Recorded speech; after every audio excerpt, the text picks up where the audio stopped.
எல்லோருக்கும் வணக்கம். இன்னைக்கு நம்ம பார்க்கக்கூடிய சப்ஜெக்ட், ஒருவர் இறைவனை நிந்தித்தால் நாம் என்ன செய்ய வேண்டும். பாருங்களேன், சமீபத்தில் ஒரு பெண்மணி ஐ எம் சாரி ஐயப்பான்னு ஒரு பாட்டு பாடி அந்த ஐயப்பனை கோயிலில் கும்பிடுற அந்த சடங்கெல்லாம் இருக்கு இல்லையா, அதெல்லாம் கொச்சப்படுத்தி ஒரு பாட்டெல்லாம் பாடியிருந்தாங்க. அது தமிழ்நாட்டில் ஒரு என்ன சொல்ற ஒரு சென்சேஷனல் டாப்பிக்காக இருக்கு. இதை பார்த்து ஒரு பிகே ஆத்மா, ராஜயோகம் ப்ராக்டிஸ் பண்ற ஒரு ஆத்மா கொதிச்சுட்டார். அவர் எனக்கு ஒரு வாய்ஸ் நோட் போட்டிருந்தார். கிட்டத்தட்ட இந்த வாய்ஸ் நோட்டே ஒரு 20 நிமிஷம் மேலே போகும்னு வச்சுக்கோங்களேன். எப்படி நம்மலாம் பார்த்துட்டு சும்மா இருக்கிறது, உப்பு போட்டு தானே சாப்பிட்றோம், இப்படியெல்லாம் அவரோட கமெண்ட் செக்ஷனில் போட்டிருந்தார். ஓகே, இப்போ நான் என்ன பர்சனலாக சொல்ல போனீங்கன்னா, உங்களுக்கே தெரியும், நான் பக்தியில் கூட சிவபக்தன் தான். ராஜயோகம் 15 வருஷமா ப்ராக்டிஸ் பண்றேன். இப்போ நம்ம ரியலாக புரிஞ்சு, நம்மலாம் ஒரு உயிர் உருவத்தின் மத்தியில் இருந்துட்டு அவங்கவுங்க உடல் ஏக்கிட்டு இருக்கோம். அந்த மாதிரி உலகத்தில் 800 கோடி பேர் இருக்கோம்னா, ஆத்மா என்ற பறவை நம்மலாம் சகோதர சகோதரர்கள். ஆண் பெண்ணுன்னு பார்த்தா சகோதர சகோதரி. இந்த ஆத்மாவுக்கு தந்தை இருக்கிறார், அவர் பேர் பரமாத்மா, அவருடைய இயற்பேர் சிவன், உலகம் அவரை அல்லா ஜோஹா காடுன்னு சொல்லுது. நம்ம இப்போ புரிஞ்சுக்கிறோம். நானும் அப்படிதான். பக்தியில் யாராவது சிவனை பற்றி தப்பா பேசிட்டான்னா ரொம்ப கோபம் வந்துடும், திட்டிடுவேன், அடிக்கெல்லாம் போயிட்டு இருக்கேன். இதுக்கு முன்னாடி ஒரு சேவை டைம்ல சேவையை டிஸ்சர்வீஸ் பண்ற மாதிரி, சேவை நிறுத்துற மாதிரி செய்ய வந்த ஒரு சரண்டர் பிரதர் அடிக்க போயிருக்கேன் நான். இது உலகத்துக்கே தெரிஞ்ச விஷயம். இப்படிதான் நான் இருந்தேன். அப்புறம் ஒரு நாள் பரமாத்மா வானிலை சொல்றாரு, என்ன பாதுகாத்துக்க எனக்கு தெரியும், எனக்கு என்ன காப்பாத்துறேன்ற பேர்ல நீ சண்டையெல்லாம் போட வேண்டிய அவசியம் கிடையாது அப்படின்னு சொன்னார். எனக்கு என்ன பார்த்துக்க தெரியும், அதனால நீ இந்த மாதிரி என் பேரை சொல்லி நீ சண்டை சச்சரவுக்கெல்லாம் போகக்கூடாது அப்படின்னு சொல்லிட்டார். அன்னைக்கு தான் நான் இதை நிறுத்தினேன். இப்பவும் கோபம் வருது, ஆனா நான் என்ன சொல்றது, இறங்கி வேலை பண்றது இல்லை, சண்டை போட போறது இல்லை, சச்சரவுல போய் மாட்டிக்கிறது கிடையாது. அப்ப என்னதான் பண்ணணும்? இந்த ஆத்மா வெகுண்டு எழுந்துக்கிறாரு, அது எனக்கு புரிஞ்சுக்க முடியுது. ஏன்னா அதே லைன்ல தான் நானும் வந்திருக்கேன். இன்னைக்கு 15 வருஷமா ராஜயோகம் ப்ராக்டிஸ் பண்றேன். அப்போ சுவாமி விவேகானந்தர் ஒரு விஷயத்துல சொல்றாரு, யார் ஒருத்தர் ஹிந்து, அதுக்கு ஒரு டெபினேஷன் கொடுக்குறாரு. ஹிந்து தர்மத்துக்கு ஏதாவது அச்சுறுத்தல் வருதுன்னா அதுக்காக எதிர்த்து நின்றா மட்டும்தான் நீ ஹிந்து. என் காதுல ஒண்ணுமே கேள்விப்படல, நான் அதை பார்க்கவே இல்லை அப்படின்னு கண்டுக்காதவன் ஹிந்துவே கிடையாது அப்படின்னு சுவாமி விவேகானந்தர் சொல்றாரு. அப்போ நம்ம என்ன பண்ணோம்? கொதிச்சு எழுந்து ரோட்ல போய் சண்டை பண்ணணுமா? கொஞ்சம் யோசிக்க வேண்டிய விஷயம் இல்ல. இப்ப நம்ம ராஜயோகம் வந்ததுக்கு அப்புறம் நம்ம என்ன பண்ணிட்டோம்னா, நம்ம பக்தியை விட்டுட்டு ஞானத்துக்கு வந்துட்டோம். இது புரிஞ்சுக்கணும். நம்மளோட குணம் தேவதை போலதான் இருக்கணும். நம்ம சண்டை சச்சரவு கூட போகவே கூடாது. அப்ப என்ன பண்ணணும்? இது பார்த்துட்டு சும்மா வேடிக்கை இருக்கணுமா? நம்ம வேடிக்கைலாம் இருக்க வேணாம். நம்ம பண்ண வேண்டியது, இப்படி ஒரு சம்பவம் நடந்ததா, இறைவன்கிட்ட சொல்லிடணும். அவ்வளவுதான். இந்த மாதிரிலாம் நடக்குதுப்பா, பார்த்துக்கோ அப்படின்னு சொல்லணும். இறைவனுக்கு தெரியாதான்னா தெரியும். நீங்க ஏதாவது பண்ணணும்ல, அதுதான், இது பண்ணிடுங்க, அவ்வளவுதான். இறைவன்கிட்ட சொல்லுங்க, இந்த மாதிரி நடக்குது, பார்த்துக்கோ அப்படின்னு சொல்லணும். பாருங்க, ஃபர்ஸ்ட் ஆஃப் ஆல் இந்த நாடகம் அப்படிதான் டிசைன் செய்யப்பட்டிருக்கு. என்ன செய்யப்பட்டிருக்கு? எண்ணம் சொல் செயல் மூலமா நம்ம எல்லாருக்கும் நல்லது பண்ணா நமக்கு நல்லது நடக்கும். எண்ணம் சொல் செயல் மூலமா ஒருத்தருக்கு துக்கம் கொடுத்தா அவங்களுக்கு துக்கம் கிடைக்கும். அப்ப இந்த சகோதரி பண்ணது அந்த தர்மத்தை, அந்த ஐயப்ப வழிபாடு கும்பிடுறவங்க மனசை புண்படுத்தி இருக்காங்க. இதுக்கு டிராமா வச்சு செய்யும், டிராமா வச்சு செய்யும், மாற்றுக்கிறதே கிடையாது. இப்ப பக்தி பண்ணிட்டு இருக்காங்கல்ல, அவங்கெல்லாம் வெகுண்டு எழுந்துக்கிறாங்க பாத்தீங்களா? இவங்கெல்லாம் அவங்களுடைய எதிர்ப்பு தெரிவிச்சிருவாங்க, ஏதோ வழியில பண்ணுவாங்க. கோர்ட் ஸ்டேஷன், போலீஸ் ஸ்டேஷன்ல கேஸ் ஆகும், கோர்ட் வரைக்கும் போவாங்க. இதெல்லாம் அனுபவிக்க வேண்டியிருக்கும். ட்ராமா விடவே விடாது. நீங்க போய் அது கூட மாட்டிக்கின்னு நீங்க ஒரு பிரச்சனை பண்ணி உங்க மேல 4 கேஸ் எல்லாம் என்ன பண்ண பண்றீங்க? தேவையில்லாத விஷயம் இல்ல.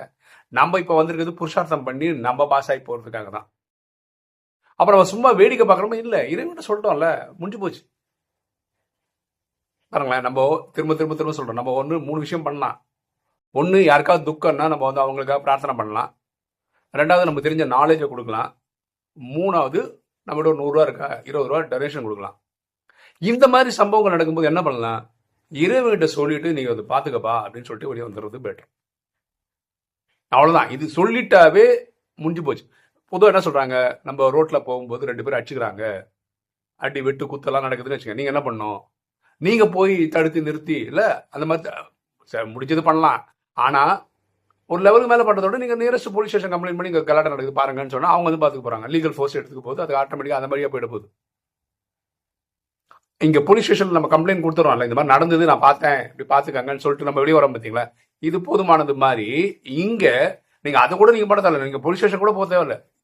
மேல இருக்காரு பாத்தீங்களா சுப்ரீம், அவர்கிட்ட இந்த மாதிரி மெசேஜ் சொல்லுங்க. இது சொன்னா நீங்க என்ன பிரதிகாரம் பண்ணணும்னு நினைச்சீங்களோ அதை பண்ணிட்டீங்கன்னு அர்த்தம். பண்ணிட்டீங்கன்னு அர்த்தம். புரியுதுங்களா? சோ இது போதுமானது. பொதுவா நான் ஒரு ஸ்கிரிப்ட் ஒன்று படித்தேன், ரொம்ப நல்லது. என்ன சொன்னாங்கன்னா, ஒருத்தர் ரொம்ப அப்பாவின்னு வச்சுக்கோங்களேன், நீங்க அவரை காயப்படுத்திட்டீங்க, அந்த அப்பாவி உங்களை திருப்பி ஒண்ணுமே பண்ண முடியாதுன்னு வச்சுக்கோங்க. அவர் போய் இறைவனுக்கு முன்னாடி அழுதாருன்னு வச்சுக்கோங்களேன், அப்புறம் வாழ்க்கை உங்களை வச்சு செய்யறது வந்து பல மடங்கா இருக்கும் அப்படின்றாங்க. ஏன்னா அவர் அப்பாவி, அவரால் வாழ்க்கையில உங்களை ஒன்றும் பண்ண முடியாது. ஆனா அவர் போய் இறைவனை போய் கனெக்ட் பண்ணிட்டார்னா, இதைதான் நம்ம சொல்றோம், டிராமா வச்சு செய்யும்ன்றதோட அர்த்தம் அதுதான்.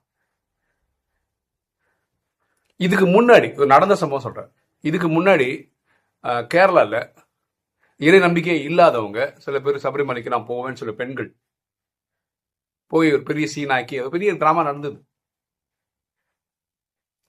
ஓகே, அதுல ஒரு பொண்ணோட ஒரு லேடியோட கதை என்ன அப்படின்னு பார்த்தீங்கன்னா, அது நமக்கு அந்த சம்பவம் நடந்ததுதான் தெரியாது, அதுக்கப்புறம் என்ன நடந்ததுன்னு தெரியாது. என்ன ஆயிடுச்சுன்னு பார்த்தீங்கன்னா, அந்த பெண்ணோட கணவர் ஃபேமிலி இருக்காங்க இல்லையா, அந்த கணவர் ஆன் தி ஸ்பாட் டிவோர்ஸ் பண்ணிட்டாங்க அந்த அம்மாவை. அவருக்கே தெரியாது இந்த மாதிரிலாம் பண்ண போறாங்கன்னு சொல்லிட்டு. ஸோ புருஷனை இழக்கிறாங்க டிவோர்ஸ் பண்ணதுனால. ஒரு 6 மாசம் 1 வருஷத்துக்குள்ள இவங்க பையனை அந்த அம்மா இழக்கிறாங்க. ஏதோ நோய் வந்தோ ஆக்சிடென்ட்லயோ அந்த பையன் இறக்குறான். அப்படிதான் நான் இதை படித்தேன். இப்போ வந்து அந்த மாதிரி தனிமரமா இருக்காங்க. வாழ்க்கையில் கணவர் ஃபேமிலின்னு ஒன்று இல்லை, குழந்தைன்னு ஒன்று இல்லை. உடனே இதை நம்ம யூகேட்லாம் பண்ண முடியாது. ஓகே, ஆனால் இதுதான் நடந்திருக்கு.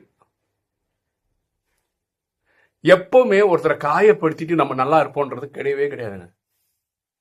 இதுல நான் நம்ம ஆத்மா இப்போ எனக்கு மெசேஜ் அனுப்பிச்சார்ல, அந்த ஆத்மாவுக்கு சொல்ல விருப்பப்படுற விஷயம் இவ்வளவுதான். நீங்க டென்ஷன் ஆனதுனால உங்க பிபி கூண்டதான் ஜாஸ்தி, உங்க மன நிம்மதி பாதிக்கப்பட்டது தான் ஜாஸ்தி.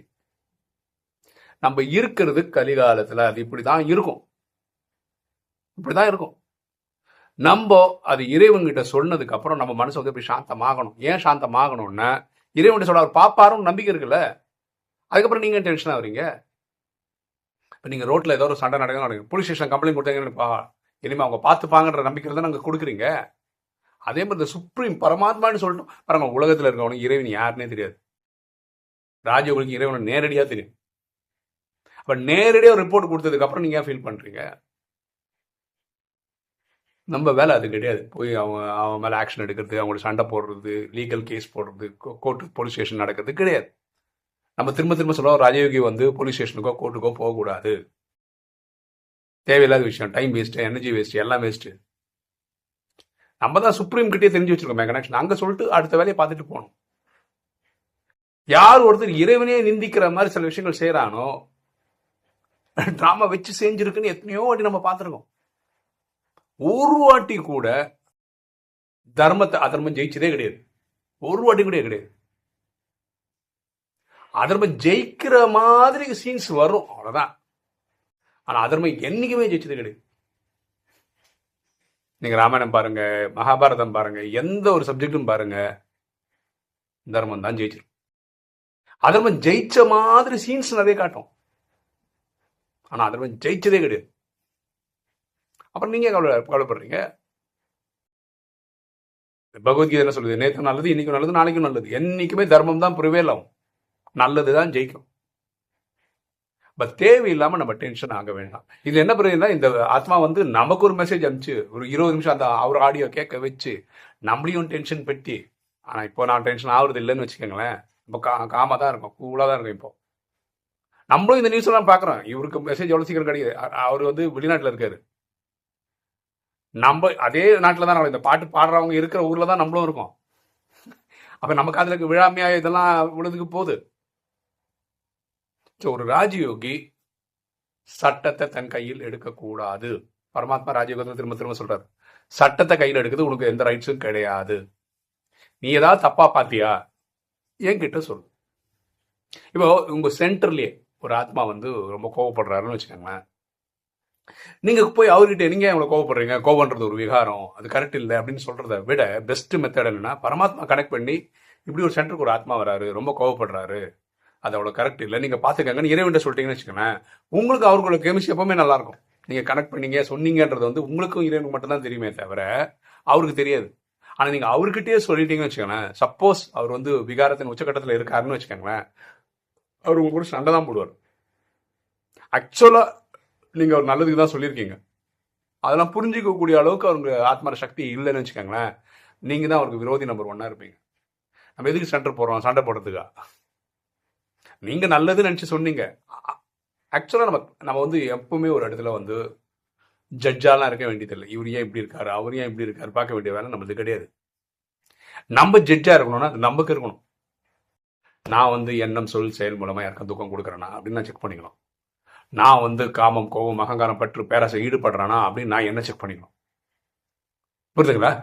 இதுதான் கரெக்டான மெத்தடே தவிர அப்படியே ரத்தம் கொதிக்கிறது, உப்பு போட்டு தான் சாப்பிட்றீங்களா இந்த மாதிரி கேள்வி கேட்கறது. நான் வந்து இந்த ஆத்மா குறையே சொல்ல மாட்டேன். ஏன் தெரியுமா? இதோட 10 மடங்கு அக்ரெசிவா இருந்து தான் நான் இன்னைக்கு ராஜயோகியா ஆயிருக்கேன். அதனால அந்த ஆத்மாவை நான் நல்லபடியா புரிஞ்சுக்கிறேன். ஓகே, அவரோட ஆதங்கத்தை எங்கேயாவது கொட்டி தீர்க்கணும், அதுக்கு பிரேமானந்த நாராயணன் அவருக்கு கிடைச்சாரு. அதனால பிரேமானந்த நாராயணோட ஷேர் பண்ணேன். அவ்வளோதான். நான் அப்படிதான் பார்க்குறேனே தவிர எனக்கு ஒரு துளி கூட அவர் மேலே கோவம்லாம் வரல, வராது. ஏன்னா நான் ராஜயோகம் இவ்வளோ வருஷம் ப்ராக்டிஸ் பண்ணுறதுனால எனக்கு வராது. அந்த ஆத்மாவோடைய மன நிம்மதிக்கு தான் சொல்கிறேன். அவர் இனி ஒரு வாட்டி இந்த மாதிரி சம்பவங்கள் பார்த்தாருன்னா இறைவங்கிட்ட சொல்லிட்டு அடுத்த வேலையை இவர் பார்த்துட்டு போகிறது நல்லது. வீடியோ பார்க்குற நீங்களும் இப்படி கொதிச்சு எழுந்துற டைப்பாக இருந்தால் நீங்களும் இதை தான் ஃபாலோ பண்ணணும். இதுதான் கரெக்டான மெத்தடும். ஓகே, ஒரு தகவல். இந்த ஜியோ பாலிட்டிக்ஸில் என்ன நடக்குது அப்படின்னு பார்த்தீங்கன்னா, இந்த அமெரிக்கா ரஷ்யா யுக்ரைன் போரில் இப்போ இந்த மாதிரி காயின் அவர் நகர்ந்துட்டு இருக்கு. அதாவது ரஷ்யா இந்த ஐசிபிஎம் சொல்லிட்டு யுக்ரைனுக்குள்ள போட்ட உடனே மிரண்டு போயிருக்காங்க உலகமே. அதுக்கு அமெரிக்கா இப்போ என்ன பண்ணுறாங்கன்னா, உங்களுக்கு வந்து 1990 போல தான் சோவியத் யூனியன் வந்து உடஞ்சிச்சு, ஒரு நாடாக உடஞ்சிச்சு. ரஷ்யன் யுக்ரைன் இதெல்லாம் வந்து ஒரு ஒன்றா தான் இருந்தது. அன்னைக்கு strategic nuclear weapon, tactical nuclear weapon அப்படிலாம் சொல்லுவாங்க இல்லையா, இதெல்லாம் யுக்ரைன் கிட்டையும் இருந்தது. ஓகேவா? அமெரிக்கா கிட்ட ரஷ்யா கிட்ட தான் உலகத்திலே அணு ஆயுதம் ஜாஸ்தியாக இருக்குது. அதுக்கப்புறம் அமெரிக்கா கிட்ட, அதுக்கப்புறம் பார்த்தீங்கன்னா யுக்ரைன் கிட்ட தான் இருந்தது. கிட்டத்தட்ட 1900 ஸ்ட்ராட்டஜிக் நியூக்ளியர் வெப்பன் அவங்க கிட்ட இருந்தது.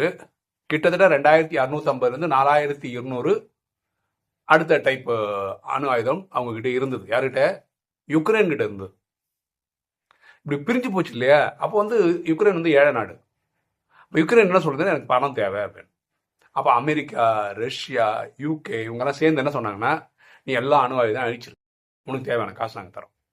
அப்படியே ஒரு 1 பில்லியன் 2 பில்லியன் அதெல்லாம் அன்னைக்கு வாங்கின 1990 வாங்கிக்கினாங்க. இவங்க 2 பேரும் சேர்ந்து தான் அது எல்லாத்தையும் எடுத்துட்டாங்க அந்த நாட்டு விட்டு. இப்போ யுக்ரைன்கிட்ட ஒரு அணு ஆயுதம் கூட இல்லாததுக்கு காரணம் அந்த 1990 இந்த வேலையெல்லாம் இவங்க பண்ணதுனால. இவங்க 3 பேருமே கொடுத்த கேரண்டி என்னன்னா, யுக்ரைனுக்கு உன்னை எவனுமே அணு ஆயுதம் போட்டு தாக்க மாட்டாங்க, இதுக்கு நாங்க கேரண்டி. யாரு? Russia guarantee, America guarantee, UK guarantee. இன்னைக்கு சண்டே வந்து ரஷ்யாவுக்கு யுக்ரைன் தான் நடக்குது.